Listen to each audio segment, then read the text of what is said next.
The number one question I get asked is, what's my business worth? And of course, we've all heard the old adage, your business is only worth what the market is willing to pay. And look, there is a lot of truth to that, but that's a massive oversimplification. And primarily because every single buyer is different. You know, we could line up 6 different buyers who will look at your business and they will all have a different perspective on what it's worth to them.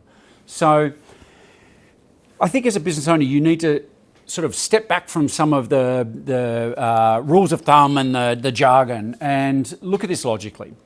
There are key valuation methodologies that you can use, and I don't want to turn this into a big technical valuation lesson.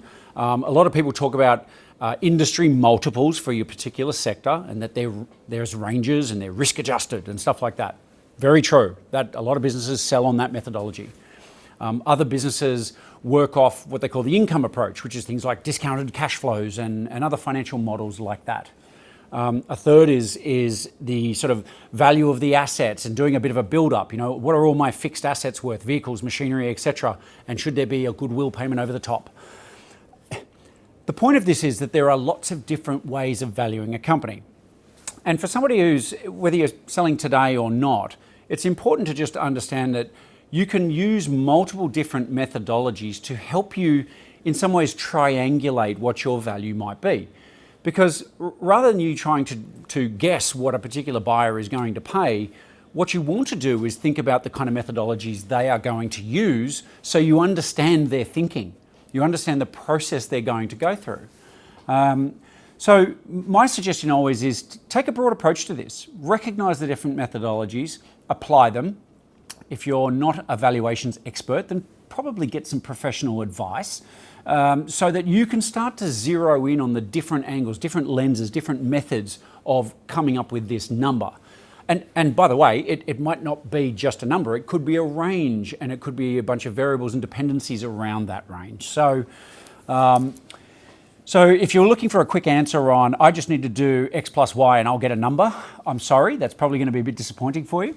But suffice to say, multiple methodologies, multiple approaches, different buyers looking for different value.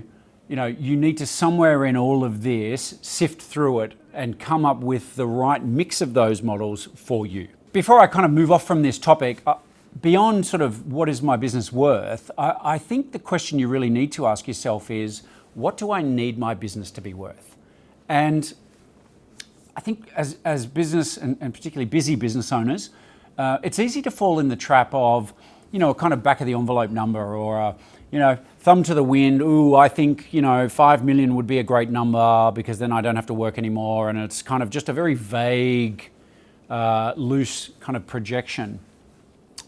What I would be saying to any business owner, unless you are so wealthy that this particular business makes not a lot of difference to your life, and look, I've got clients who have been like that, but for the most part, business owners, this business is a material asset. It's a really important sale for them.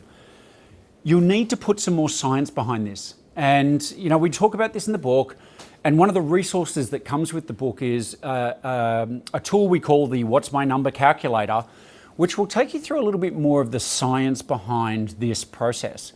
You know, actually coming up with some metrics and thinking about your life, what you need to kind of get from this asset, and then reverse engineering it all so you've got something that is a little bit more logical than the proverbial guess.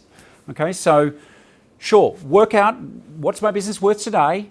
It's probably a range based on a few variables, but what do I need it to be worth? And then you can start getting into the real questions about what you do next.